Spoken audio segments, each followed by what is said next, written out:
Называется латентное абуджение. Пачало абуджацца. Ну, заробки поднялись, все остальное опустилось.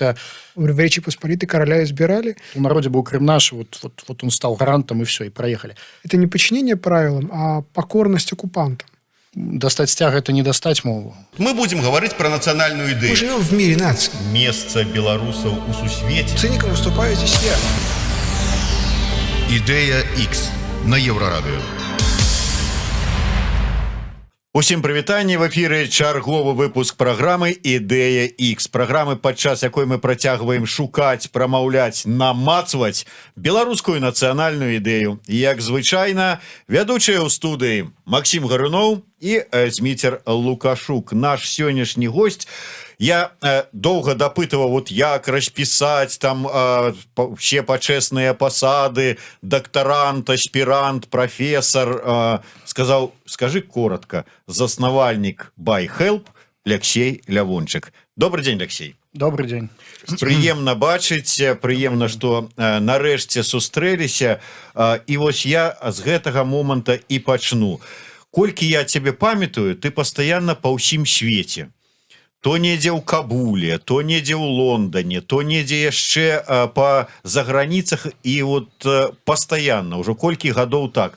А да Беларусі ты вот нейкае дачыненне маеш, вот нешта там пра Беларусь, вот думаеш. Я не пра тое, што вот стварыць арганізацыю дапамогі беларусам, а пра тое, што вот там вот бярозкі беларускія, палі, лугі, дух Беларусі, вось думкі такія вот ёсць, і ўжо ўсё выветрылася это. Ёсць. У апошнія месяцы мне вельмі хочацца дадому. Это дзіўная думка, тому што да жніўня 20-го года дадому мне зусім не хацелася. Ось, я як жыў гэтыя апошнія 14 гадоў паміж Лондонам і Варшавай, дык, ну і плюс усе астатнія выезды, то мяне гэта больш-менш задавальняла. А тут вось раптам хочацца назад, прям не магу. А што здарылася? Здарылася спачатку надзея на хуткія перамены, но потым гэтую надзею нам забралі, мне забралі ў адпаведнасці. Я, адпаведна, стаў цалкам неўязным. Я дагэтуль, в прынцыпе, асцерагаўся ездзіць назад ўжо некаторы час, але прыязджаў. А зараз я неўязны, вот цалкам 100%, і вось гэта адчуванне мяне трошкі свярбіць. Гэта адна справа, што ты не ездзіш, але можаш, а іншая справа, што не ездзіш, таму што не можаш. Ну, ось. Алексей, давай вось вернемся не да жніўня 20-го года, а вось раней. У жніўні 20-го года шмат хто пачаў казаць, што мы ўзгадалі, што мы беларусы, там мы не ведалі адзін аднаго да гэтай вясны і да гэтага лета і гэтак далей, і гэтак далей. Ну вот прачнулася беларускасць у беларусах. А вось раней, вот 10 гадоў таму, калі ты вандраваў паміж Лондонам, Варшавай і ўсімі астатнімі гарадамі ажно да Антарктиды, вот беларус у табе наколькі ён быў? Вот ты прыходзіў і горда заяўляў, а я беларус. Ці вот это было так вот? У мяне гэта было з 4-го года. Я калі выехаў у Індыю, я пражыў паўгады.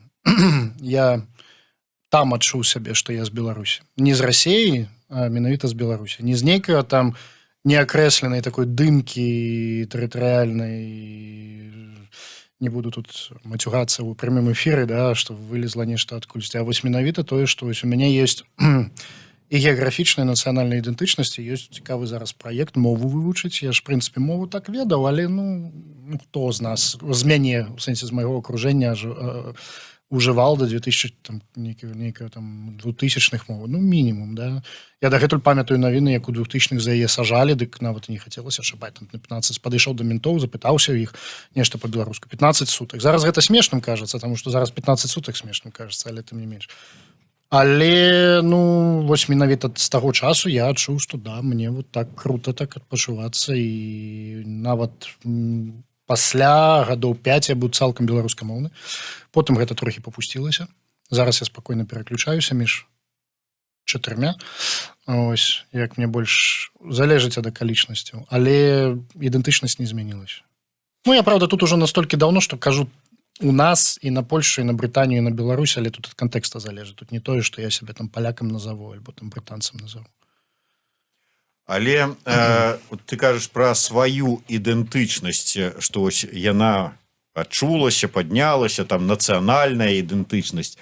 А наколькі вось на твой погляд гэта ідэнтычнасць, нацыянальнасць, яна датычылася ўсяго беларускага народу? Вот было ў ім такое разуменне, спала ў ім дзе-то вот гэта ўсё, ці, як кажуць некаторыя, толькі ў 20-м годзе пачало абуджацца? Мне падаецца, очень хорошее пытанне. Я для сябе яго спрабаваў адказаць. Я думаю, што это тады просто было неактуальна. До 10-го года, ну, скажем так, там у 2000-х гэта ўвогуле, наколькі я памятаю, пасля таго, як пайшлі на спад усе тыя мітынгі вялікія 90-х гадоў, ну, гэта перайшло ў нейкую фазу замарозкі. Для сябе я называю гэта такім застоем брэжнеўскім. Да? Ну, заробкі падняліся, ўсё астатняе апусцілася. Тады, мне падаецца, апроч там нейкая пантаннага колца людзей, гэта асабліва нікаго не цікавіла, вось у маім разуменні. На беларускую мову тады касавурыліся. У меня самы вялікі страх быў калісьці сказаць у маршрутцы па-беларуску: на наступным прыпынку спыніце замест на следующий, пожалуйста. Да? Пасля 10-го года у мяне было суб'ектыўна ўражанне, што трохі стала больш людзей, якія не беларускамоўныя, якія жадаюць дэмакратычных перамен, таму што тады ў нулявых і недэмакратычных перамен, як мне казалася, ніхто не жадаў. І нацыянальная ідэнтычнасць, як такая, у прынцыпе, не існавала, ці была зацёртая. Але мне падаецца, тут яшчэ такі момант, што там, ну, ведаеш, вот, што змянілася ў 10-м, там, 11-м, 12-м, 13-м, да? Тое, што дзяржава трошкі адышла пасля 14-го года. Я памятаю, мы перанеслі ўсе нашыя заняткі з Вільні ў Менск, таму што стала іх магчыма рабіць, ГБ не прыходзіла з кожнай нагоды. І у нас пачало тварацца нейкая такая базавая арганізацыя на нізавым узроўні, не датычонца там палітыкі, яна датычыла там урбаністыкі, экалогіі, вось гэта, стала шмат івентаў, ўжо з'явілася кастрычніцкая. І вось гэта, ў прынцыпе, вось гэтая самаарганізацыя, яна выстреліла ў 20-м годзе, але знову-такі, это не мае дачынення там да беларускай ідэнтычнасці. Я вот, шчыра кажучы, не ўпэўнены, што яна ў нас яшчэ завершаная, вось гэта беларуская ідэнтычнасць, таму што адна справа, што ты хочаш дэмакратычных перамен, што ты ўсведамляеш, што ты грамадзянін асобнай краіны, што ты дастаеш даўно прыхаваны недзе бел-чырвона-белы сцяг, таму што ён проста эстэтычна прыгажэйшы, чым чырвона-зялёны. Але зараз пачынаецца складанае пытанне: а што з мовай рабіць? А як там з расейцамі дзяліць там культавыя постаці, а з палякамі як дзяліць і гэтак далей? Ну, не магу я адказаць на гэтае пытанне. У мяне адчуванне, што адбываецца латэнтнае абуджэнне, але наколькі яно будзе сталым і трывалым, ну, не латэнтнае, такое паступовае, але такое, ну, хутчэй на... Раней было на інерцыі, зараз ужо не, але колькі яно будзе яшчэ трываць і якую форму гэта возьме, ці вернемся мы цалкам да беларускай мовы, ці хаця б да нейкага якаснага двумоўя, ну, гэта як бы застаецца пад пытаннем. Я б хацеў бачыць у нас аднамоўе, насамрэч, што было афіцыйнае аднамоўе, я б хацеў у нас бачыць, якое хутчэй бы за ўсё трансфармавалася ў практычнае двухмоўе. Але я памятаю, што Ціхановская, гэта не крытыка, проста згадка. І аб'яднаныя штабы тады адмаўляліся ад чырвона-белага сцягу, каб нікаго не пакрыўдзіць. Давайте вось там бранзалеткі там насіць белыя і гэтак далей. А тут опа, народ дастаў гэта. Ну, на яе гонар ніхто не пачаў крычаць: схавайце вашыя сцягі, усе наадварот падтрымалі гэта, і тут бел-чырвона-белы сцяг раптам зрабіў гэта вяртанне, да, гэта бig-бум такой. Але дастаць сцяг — это не дастаць мову, это ўжо іншае, это трошки больш складана. Тут у мяне пытанне, ці можна быць, ну, не магу адказаць, карацей кажучы. Але дастаць сцяг, ці прыкмета гэта нацыянальнага абуджэння у дадзеным выпадку. Таму што, ну, давай вот глядзець, калі мы ўжо там праўдзе ў вочы глядзім, то ён не даставаўся як святыня і як каштоўнасць пераважнай большасцю. Ён даставаўся як знак пратэста. Ён даставаўся як знак пратэста, але знакі пратэста пасля таго, як пратэст знікае, ці пратэст забіваюць, ці адбываецца, власна кажучы, патрэбныя перамены, і ў пратэсце няма больш неабходнасці, гэтыя знакі пратэста знікаюць. Мне падаецца, што БЧБ ўжо нікуды не знікне. То бок для мяне ўсё-таки, мне падаецца, гэта не знак пратэста, гэта знак пратэста ўжо плюс знак ідэнтычнасці. плюс знак ідэнтычнасці. Я вось не магу сказаць, мы толькі пабачым гэта, калі сітуацыя зменіцца, калі Лукашенко пойдзе, то паглядзім, якое як бы стаўленне да гэтага. Хаця я магу, в прынцыпе, сказаць, што ведаючы ментальнасць шмат каго з нашых палітычных дзеячоў, раней, я хачу памыляцца, вот там будзе вельмі вялікая інерцыя на гэты прадмет. Мяняць сімвалы, ну, давайте падумаем, ці варта і гэта. Вот я вось гэтага баюся. Нет, каб вот просто хаця б вымесці вот гэты чырвона-зялёны і паставіць бел-чырвона-белы, як гэта зрабілі там у Грузіі, калі яны мянялись так, да? Баюся, што у нас такого можа і не быць, што у нас будуць ногі цягнуць да ўпора потым, але шчыра дзялюся сваім гэтым, да. Вот я зацеплюсь за ваш опыт проживания и в Лондоне, и в Варшаве. Лондон, ну, как там говорят британские националисты, это вообще мать демократии здесь, в Европе, и, в общем, как бы в демократию, в республику, в права граждан, в обязанности короля они начали играть очень давно, и, в общем, чуть ли не раньше всех. Вроде бы даже некоторые утверждают раньше голландцев. Варшава – это, в общем, старейшая республика на континенте. Да? В Речи Посполитой короля избирали. И, в общем, когда вы перемещаетесь между Варшавой и Лондоном, вы перемещаетесь между обществами, которые вот в республику, в идентичность, вот как бы вот в пропорции, где я больше гражданин, где я больше вот как бы связан с языком, культурой там, и этническими своими корнями, они уже играют веками. Натурально веками, там, столетиями.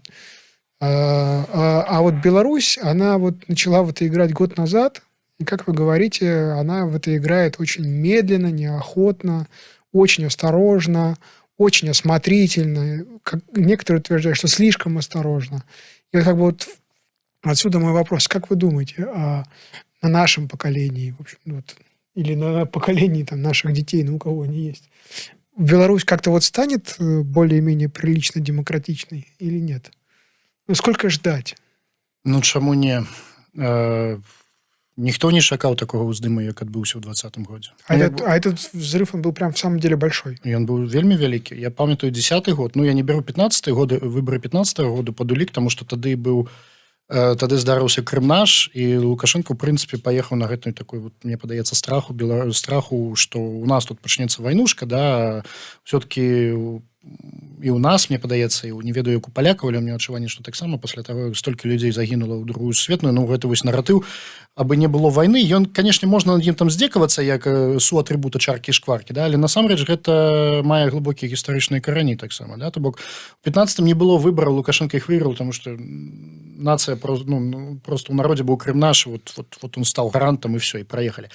Але ў 10-м годзе адбылося просто так, вот ведаеце, калі раней там трошки такі на вадзе маленькая хваля, ну тут адбылася маленькая хваля на 10 сантиметров больш. А зараз у цябе адбылася, прабачце, цунамі. То бок не просто ты перайшоў там з маленькай хвалі да сярэдняй хвалі, да цунамі, да роуг хвалі, калі там раптам у акеане ўзнікае 25-павярховая сцяна вады. Не, вось раптам у вас 20-павярховая сцяна вады адбылася у апошняе гэта ў 20-м годзе. Я гэтага не чакаў. Гэта не просто мне падаецца, гэта пратэст не моўны, як мне падавалася, гэта пратэст не сімвальны, это пратэст, што Лукашенко павінен зайсці, это пратэст крызіса дэмакратычных каштоўнасцяў, мне падаецца. Все-таки. А вось тое, што БЧБ усплыў, як бы не ўсплыў, а ў сэнсе з'явіўся знову як важны сімваль, гэта ўжо хутчэй, для мяне это было абсалютна нечакана. Я думаў, што там людзі выйдуць пад любым, яны выйшлі пад БЧБ. І вось гэта ўжо як бы, знак. Ну, можа быць, у нас гэтаксама хутка адбудзецца і пераход да якаснай дэмакратычнай формы правлення. У нас... То есть вы надеетесь на то, что вот тот процесс, то, на что полякам понадобилось лет 400-500, а британцам понадобилось лет 900, а белорусы на вот этой вот сверхволне, на этом сверхцунами пройдут быстрее. Не, ну вы ж не забывайте, что Рэч Паспалітая, она не была только польской державой. Все-таки у нас у коде недзе зашито, як бы... Зашит, я в принципе верю, что традыцыі яны пераносяцца, да, нават калі іх знішчалі 200 гадоў, тым не менш яны пераносяцца. Гэтаксама і польскія дэмакратычныя традыцыі расійская імперія зацірала, хоць і ў меншай значнай ступені, таму што была і аўтаномія там варшаўскага княства, ці як яно там называлася, я ўжо не памятаю гэтыя падзелы. Вось, але тым не менш, у нас як бы можна прасачыць, мне падаецца, не любы, але беларусы могуць прасачыць вось гэтую вось лінію паміж Рэчу Паспалітай і сучаснай Беларусю, і ў адрозненне ад расейцаў, у якіх нават няма пункта аднясення такого, да? Што можна ўзяць у Расію ў якасці пункта аднясення там дэмакратычнай дзяржавы? Новгород вялікі, напрыклад, да? Ну, тэоретычна. Вряд ли. Ну, окей. А ў нас ён ёсць, прынамсі, які-небудзь. Мы арганізаваная краіна, то бок мы вялікая, мы сярэдняя, я не буду казаць гэту бздуру пра невялікую краіну, мы сярэдняя для Еўропы краіна з сярэднім насельніцтвам, без вялікай рэгіянальнай ці моўнай стратыфікацыі, без скажем так, з гарызантальна арганізаваным грамадствам. У адрозненне ад Украіны, дзе ёсць куча цэнтраў сілы, дзе ёсць вялікае расслаенне, у нас такога няма. І у якой, ну, скажем так, больш схільная да, калі ёсць правіла, то падпарадковвацца гэтым правілам, да? І мне падаецца, што калі будуць правілы гульні змененыя на тое, што ёсць парламент абіраецца, склад парламента абірае прэм'ера, спадзяюся, у нас не будзе прэзідэнта, мы да гэтага адаптуемся хутчэй. Все-таки у мяне ёсць адчуванне, што ў гэтым сэнсе мы можам быць вось гэтымі, ну, некаторыя мае сябры кажуць, што мы славянскія немцы. Я, правда, не магу сказаць, праўда гэта ці не, але тое, што ў нас арганізаванасці і жаданне падпарадковвацца правілам больш, чым ва Ўкраіне, ну гэта да. То есть не заўсёды хорошо. Ва Ўкраіне дазволіла знесці Януковіча і там яшчэ дагэтуль знесці Кучму. У нас не ўдалося, але можа, калі ў нас перамены адбудзецца, у нас прынамсі транзіт да арганізаванай дэмакратычнай формы адбудзецца хутчэй і прасцей, з меншым вось. А вот эта вот способность белорусов подчиняться правилам, это подчиняться правилам, в том смысле, что мы эти правила друг для друга установили, как вот в британском парламенте, order, да, там, правило, закон. Ну, в смысле, мы с вами там 200 лет назад договорились о правилах, и мы должны их, эти правила соблюдать. Или, как мне то все время кажется, что у белорусов это не подчинение правилам, а покорность оккупантам. Да, просто вот такая коллаборация беспрерывная. И правила, в общем, для белоруса не важны. Он как бы вот не верит в правила, он просто их соблюдает для того, чтобы не было хуже. Но это как бы не... Вот, мы не договорились с вами, что мы играем в футбол вот по таким-то правилам. А в смысле, я играю по этим правилам, чтобы меня не побили. Альбо тому, что мне приставили до головы рулю пистолета. Да. Я ў гэта не веру. Ну, я веру, конечно, что зараз беларусы падпарадковваюцца правілам там не выносіць БЧБ, не пратэставаць, не там, не ведаю, не абкладваць амонаўцаў матам в інтэрнэце, таму што за гэта суткі вялікія прыляцяць, ці у лепшым выпадку ў горшым там угалоўка. Ці там не аспрэчваць, не выходзіць на вуліцы кожныя выбары, але ну, мне ўсё-таки адчуванне, што ну, вось я прывяду прыклад. Можа быць, ён не зусім рэлевантны. Знову параўнаю з нашымі паўднёвымі суседзямі. У нас заўсёды без усялякай карупцыі больш-менш функцыянавала нізавая бюракратыя. Ну, я маю на ўвазе там пашпарт зрабіць, правы, здаць на іспыт. Ну, прынамсі, калі я рабіў усе гэтыя вось чыннасці, мяне ніколі не папрасілі на лапу. Мае украінскія сябры распавядаюць, што трошки іншае. Я магу на сваім досведзе расказаць, як было ў Казахстане, калі я спрабаваў зрабіць дазвол на пражыванне, памяняць правы і ўсё астатняе. Там на кожным кроку прасілі на лапу. Мае украінскія сябры распавядалі, што да рэвалюцыі, зараз гэта стала лепш, але да рэвалюцыі, каб пашпарт немагчыма было зрабіць, трэба было даць на лапу. Хаця это вельмі простая прапісаная працэдура. Да? То бок, у нас нізавая бюракратыя функцыянавала. У некаторых наших суседзяў яна была ўжо настолькі працятая карупцыі, што там трэба было ўсё пад корань вынесці, паставіць нешта новае. Мне кажется, гэта паказчык таксама таго, што беларусы, ну, прынамсі там, дзе над іх над галавой не сядзіць Лука з малатком і не кажа, што ты вот делай так, альбо я тебя прыстрэлю, і оно функцыянуе нармальна. Оно больш мне літоўскі варыянт напамінае, ці там польскі ў нейкім сэнсе, калі напісана, значыцца зробім. Вот. І як бы, ну, ніхто ж не сядзіць у цябе, не прыставіў табе да головы пісталет і кажа, там, рабі пашпарт без хабару. Правильно? Ну, пашпарт можна зрабіць без хабару, можна з хабаром. У нас, звычайна, без хабару гэта было. Алексей, я яшчэ звярнуся да твайго вопыту пражывання ў розных краінах, прычым не толькі вось Англія, там, Великабрытанія ці Польшча, але вось і Індыя і іншыя. Я нават пералічваць не буду, я ведаю, што ты сам ужо нават, відаць, збіўся з колькасці. Не, я не збіўся. Не збіўся? Не дашакаецеся. Ну, добра. Просто вот калі взять гэтыя краіны, нават тую Індыю, дзе вот ўсё здаецца з той же самай нацыянальнай свядомасцю, нейкай ідэнтыфікацыяй вось гэтай нацыянальнай з вот гэтым шляхам, пра які мы зараз кажам. Вот, ну, все добра, даўно прайшлі, вызначыліся, прынялі, з гэтым жывуць. У беларусаў вось неяк колькі стагоддзяў ўсё нешта яны спрабуюць, нешта там рыпнуцца, там нешта зрабіць, нешта вызначыць, нейкую там нацыянальную ідэю намацаць, і зноўку абрынаюцца, альбо головы счакаюць, як там ці вешаюць, як з Каліноўскім, так і потым 18-й год БНР, так і потым былі там конец 80-х, пачатак 90-х гадоў мінулага стагоддзя. І вось такія вот спробы, і ўсё неяк вот бах, і не атрымалася. Чаму? Ну, наўскідку, брытанская імперія адносна Індыі, прабачце, брытанская метраполія адносна Індыі была заўсёды малой. І вось гэтыя сілы, якія акупавалі Індыю, ну як акупавалі, нават не акупавалі, яны просто мясцовым давалі права кіраваць ад імя там брытанскай імперіі. Яны былі малыя. Брытанія не была у стане змяніць, ну, назовем гэта нацыянальную ідэнтычнасць. Там не адна ідэнтычнасць, там іх дафіга, в прынцыпе. Была рэгіянальная, калі гэтыя былі Раджа Стейтс, да, вот малыя гэтыя дзяржаўкі, якія потым былі распушчаны і інкарпараваныя ў сучасныя штаты вось федэральнай Індыі. Былі, умоўна кажучы, падзел рэлігійны, хінду ты ці мусульманін, былі падзелы геаграфічныя, дзе ты жыў, былі каставыя падзелы. Брытанская імперія нават не заглыблялася ў спробу зрабіць з іх брытанцаў. Да? Вот, ці сказаць, што вы там не індусы, а вы, не ведаю, там, брытанцы, не брытанцы, але не індусы. Ну, патрэбна падкрэсліць, вы разумееце, пра што я кажу.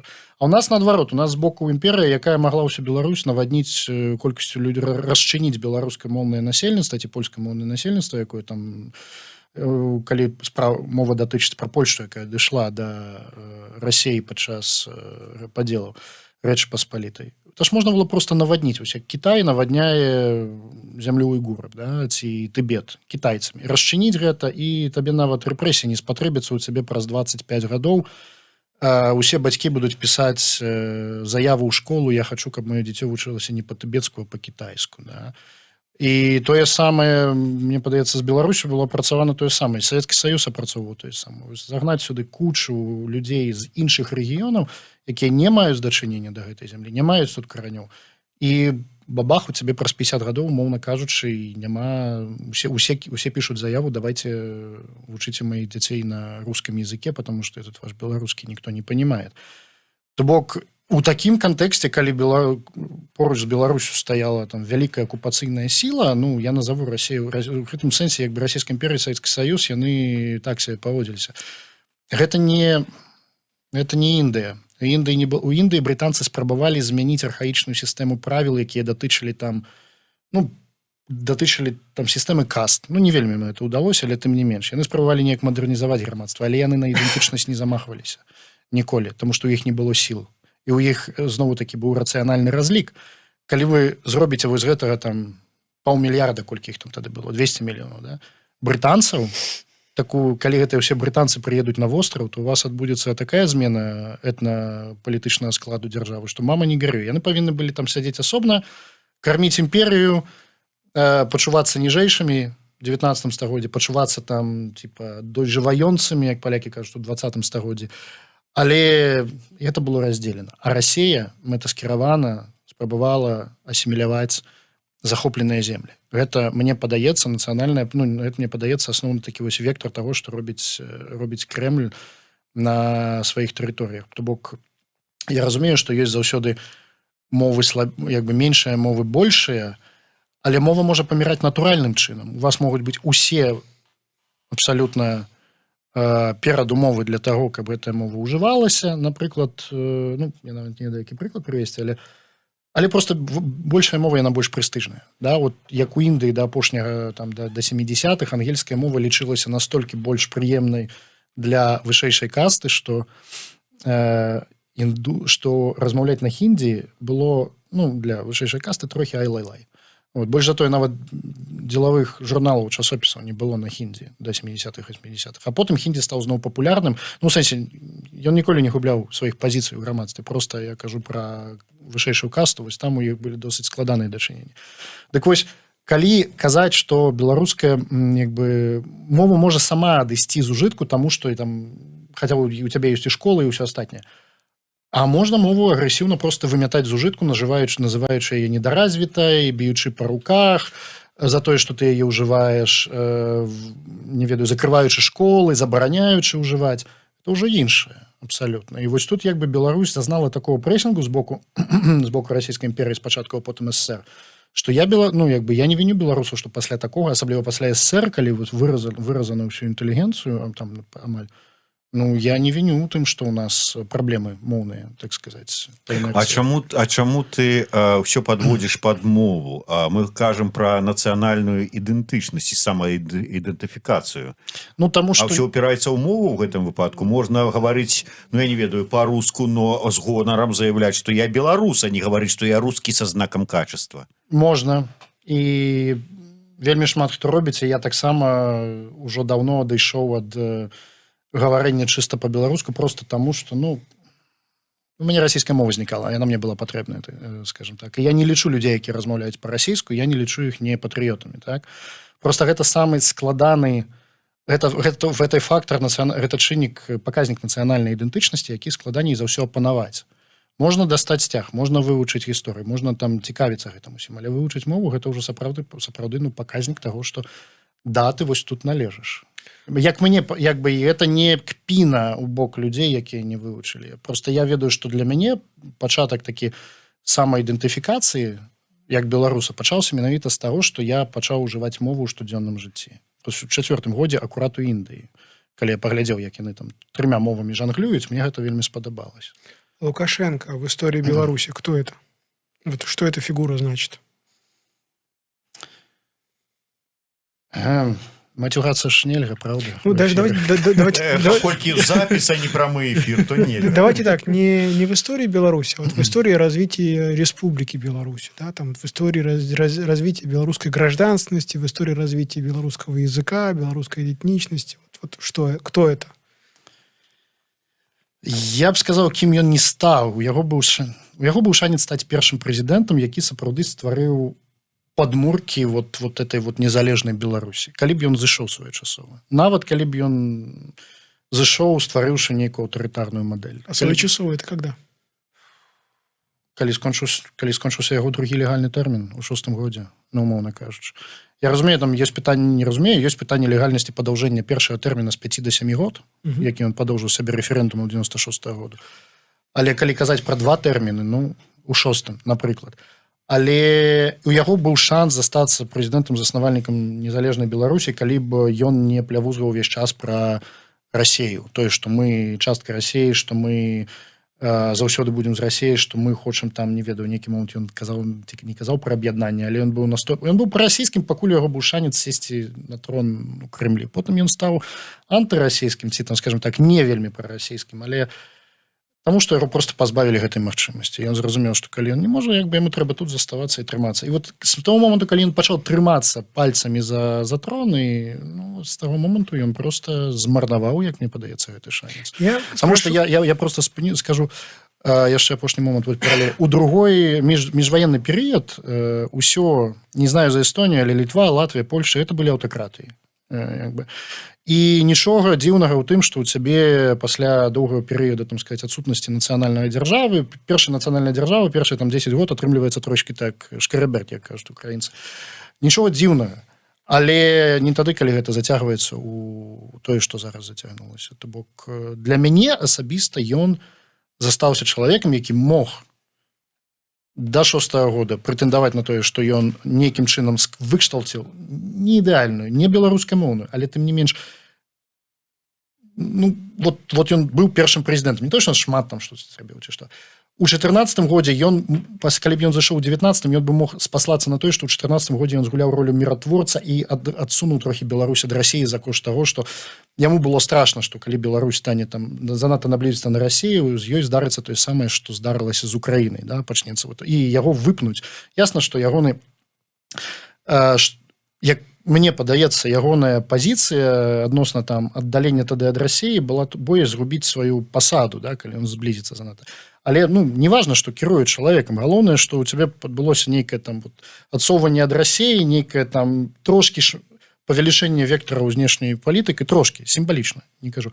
Нейкае сімвалічнае павелічэнне ўжытку беларускай мовы, нейкае сімвалічнае вызваленне нізавой вось гэтай прасторы для самаарганізацыі, тое, што я казаў, да, не палітычнай самаарганізацыі. І калі б ён зышоў у 19-м годзе, яму можна было б пакінуць гэта. Вот. А зараз яму уже не можна, яму можна пакінуць 20-й год. То есть я суммирую. Лукашенко в истории Беларуси, в истории Белорусской Республики это неизбежный этап, который затянулся. Да, я думаю, что калі браць параллели з міжваенным перыядам, то Лукашенко быў непазбежным. У ней можа быць, можа пазбежным, можа не, але ён не быў дзіўным, нейкай аберрацыі такой. Неизбежным был какой-то авторитарный лидер. Можно и так сказать, да, потому что мы не перажылі незалежнай беларускай дзяржавы ў міжваенны перыяд, калі маглі б закласціся нейкія падмуркі, так сказать, будучай дзяржаўнасці, як Літва перажыла, Латвія. Яны перажылі тады свой этап аўтарытарызма. І ў прынцыпе ім не спатрэбілася паўтараць яго цяпер у 90-х. Беларусь не перажыла. Для мяне яна ў 90-х нібыта пачала перажываць тое, што Літва, Латвія ці Польшча перажывалі вось у міжваенны перыяд. Вось гэта вось Сметана, Пілсудскі, хто там быў у Латвіі, не памятаю, да? Вось. А Лукашенко просто зацягнуў гэта ў разы. Это стало просто дежавю. А белорусы когда потеряли интерес к Лукашенко? Когда он потерял поддержку? Вот мы помним, что первый его успех это под 80%, и эти 80% были, что называется, в чистую. Прям в самом деле выиграл со счетом 80. 80 да? Вот. А когда он как бы точно стало ясно, что его никто так больше не любит, и он не нужен, и, в общем, пора бы уходить? Я думаю, у годе 16-17, может быть... То есть недавно? Недавно. Не, я не прихильник думать, что там у 10-м годе у нас... я маю на увазе у нас людей настроенных оппозиции до яго у нас было большасць. Я не думаю. Я думаю, что у 10-м у нас было больше, чем у першым, что у 10-м мы выйшлі за вось гэтую бурбалку зусім абмежаваную, да, что стало больше людей, мы пачалі неяк інтэграваць іншых у вось гэты дэмакратычны рух. Але ўсё адно Лукашенко тады был яшчэ пофиг. Вот я ўжыю гэтае слово, да. Ага. А авторитарная стадия, она точно закончилась? Или белорусам нужен еще какой-нибудь авторитарный лидер лет на 20? Я не думаю, что мы перажили такую авторитарную стадию, что в моим разумении это уже была такая прышчэпка супраць аўтарытарызма. Калі на нас знову не присядзе нехта подобный на Лукашенко, то мне падаецца, у Беларуси такого больше не будет. То есть другого лидера, который выиграет со счетом 80% и который получит карт-бланш на 20 лет, больше в Беларуси не должно? Смеюсь, глядите, у Лукашенко, вот вы пытаетесь, калі ён стаў прэзідэнтам меншыні. Мае меркаванне, паколькі у нас няма нармальнай сацыялогіі, 17-й год, прыкладна. Да? У 20-м годзе, да, ён у 20-м годзе выбары ён прайграў. Гэта таксама мая ўпэўненасць, але не ў 97%. Ён прайграў іх, safe to say, колькі складае тэфлонавы электарат любых антыеўрапейскіх пачынаў Польшчы. 25-30%. Это такой тэфлон. Я думаю, что у нас той самый тэфлон. Прыкладна вось гэта 25-30%, у цябе застаецца не толькі пра лукашэнкаўскі электарат. Ёсць электарат супраць змен. Ёсць электарат, а што гэтыя нацыяналісты беларускую мову прымусяць нас вучыць. Ёсць электарат, зараз хоць пенсію плацяць 200, а потым не будзе пенсіі, будзе пенсія 50. Да? То бок не абавязкова яны пра лукашыста. Просто яны будуць галасаваць за яго, каб захаваць вось тое, што ім падаецца хорошым цяпер. Да? І гэта нармальна. У любым грамадстве у цябе вельмі істотная частка электарата, гэта электарат, які не хоча нічога мяняць. Да? Гэта 30%, тому што нам трэба адвучыцца мысліць катэгорыямі 80%, 90%. У дэмакратычных краінах такого не бывае. У Польшы большасць прэзідэнцкіх выбараў выйгравалася з прапорцыі 52-54 у другім туры. Да? Во Францыі тое самае. Паглядзіце, што большасці еўрапейскіх краін апроч Угоршчыны няма адной дамінантнай партыі, нават двух уже няма дамінантных партый. У тебя коалиции робятся с 3 партий, да, то бок трэба домовляться. Можно быстро? Сколько вот партий будет в Беларуси? Какие будут партии? Хорошее питание. Типа партия прогресса, партия регресса, партия, в общем... Я думаю, что у нас спочатку будет вельмі шмат... Я думаю, спочатку у нас будет вельмі шмат партий, потому что перший парламент Польши, першие выборы у Польши в 89 году, там было абрана весь як бы выбарную частку сейма заняли просто прадстаўнікі абы каго абы не камуністычнай партыі. Вот предположим, А что потым яна две пачала главные вырастаць. партии. Не будзе у нас двух, у нас будзе больш. У нас на першых выбарах будзе там 10 партый, потом яны там пачнуць можа быць трошки неяк там кшталціцца ці што. Але нават у Польшы партыйная сістэма нестабільна. У цябе там куча партый была, якая зараз не жыве, так што это будзе весело, это будзе прикольно, я считаю. У нас будзе палітычнае жыццё нарэшце. Прикольная Беларусь. Алексей, ўсё ж таки, калі мы кажам пра ось гэтае абуджэнне, пачатак абуджэння, ці новы пачатак, чарговае абуджэнне і гэтак далей, наколькі ў гэтым абуджэнні ўсё ж таки гэтым беларускаму грамадству патрэбная нейкая ідэя для руху наперад, для руху ў нейкую там новую Беларусь, светлая будучыня, касмічная Беларусь, там як і хочаш называй. І колькі ў гэтай ідэі сапраўды зараз ёсць запатрабаванасць, каб яна была беларуская і нацыянальная? Ідэя патрэбная, таму што інакш ты не будзеш разумець, куды рухацца. Вот на тэму таго, ну як бы Беларусь як незалежная дзяржава павінна сябе нейкім чынам вылучаць, таму што у нас трое вялікіх суседзяў. Ну, Украіна не канкурэнт, натуральна, таму што яны ніколі не прэтэндавалі на гэта. Але калі браць Польшчу, у якой усё яшчэ беларускі там наратыў красовы трошки прысутнічае па мінімуме, але тым не менш. І галоўнае гэта Расія, да, то бок табе трэба адасабляць сябе ад таго, хто хоча сабе асіміляваць не таму, што ён кепскі. Расія можа стаць дэмакратычнай, просто інерцыйна яна ўсё адно будзе асіміляваць тыя краіны, тыя народы, якія навокал. Такой была палітыка ўжо вельмі доўгі час. Плюс, знову такі, навошта вот самае стандартнае, да, у вас поруч вельмі вялікая мова расійская, да, то бок на ёй размаўляюць, ну, там 100-150 мільёнаў чалавек, да, і вось вот у вас вот тут вот 10 мільёнаў чалавек беларускай мовы павінны зрабіць для беларускай мовы, каб яе пачалі вучыць, каб яе пачалі ўжываць, як у Уэльсе пачалі ўжываць, як у Новай Зеландыі зноў пачалі ўжываць. Вы павінны зрабіць кейс нейкі, патлумачыць, чаму гэта важна. І вось тут тлумачыць без адрыву ад нацыянальнай ідэі абсалютна немагчыма. Ці тэхнакратычнай ідэі, господі. Вось Эстонія спалучыла эстонскасць з інавацыйнасцю, напрыклад. Да? Вот гэта скайпы, трансфервайзы, вот все, што яны клепаюць у IT. Калі у нас гэта атрымаецца, у нас будзе цудоўны кейс сказаць, што мы IT-краіна, ну, я заезжаную пластинку ўжываю, але ўмоўна, конечно, мы IT-краіна, і мы Беларусь. Тады у вас будзе значна больш, мне падаецца, мы будем просто больш распазнавальныя, мы будем просто больш, ну, хацець адрознівацца, так сказать. Ну, што мы гэта не там. Не таму, што адрознівацца, каб сказаць, што мы хорошыя, вы плохія. Не, але мы павінны адрознівацца ад вялікага суседа, які ёсць. Да?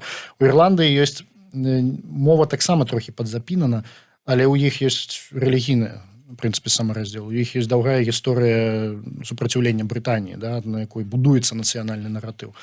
Рэлігійная, вось гэта пратэстанты супраць католікі. Вось, у нас павінна быць ідэя, гэта ідэя павінна быць беларускамоўнай, у маім разуменні. Маё разуменне, гэта павінна быць дзяржава з адной мовай. Але ні ў якім выпадку нельга гэтую мову забіваць в зубы, яна просто павінна стаць папулярнай. Яна просто павінна стаць, ну, як вось сцяг стаў папулярным, так і мову можна зрабіць папулярнай. Колькі людзей у маім атачэнні пачало размаўляць, ну не размаўляць, устаўляць беларускія словы пасля 20-го года. Ім стала хацецца адрознівацца, разумееце? Можна на гэтым працягваць нешта рабіць. Такім чынам, нацыянальная, ну выбірай любы варыянт, нацыянальная ідэя для беларусаў ад Алексея Лявончыка ці нацыянальная ідэя просто вот, у адпаведнасці з якой жыве Алексей Лявончык?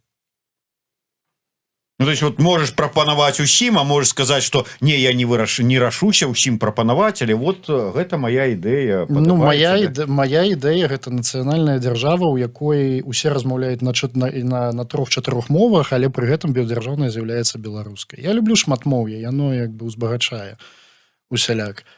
Гэта краіна, у якая вядзе сваю гісторыю з ВКЛ, а не з 1945 года.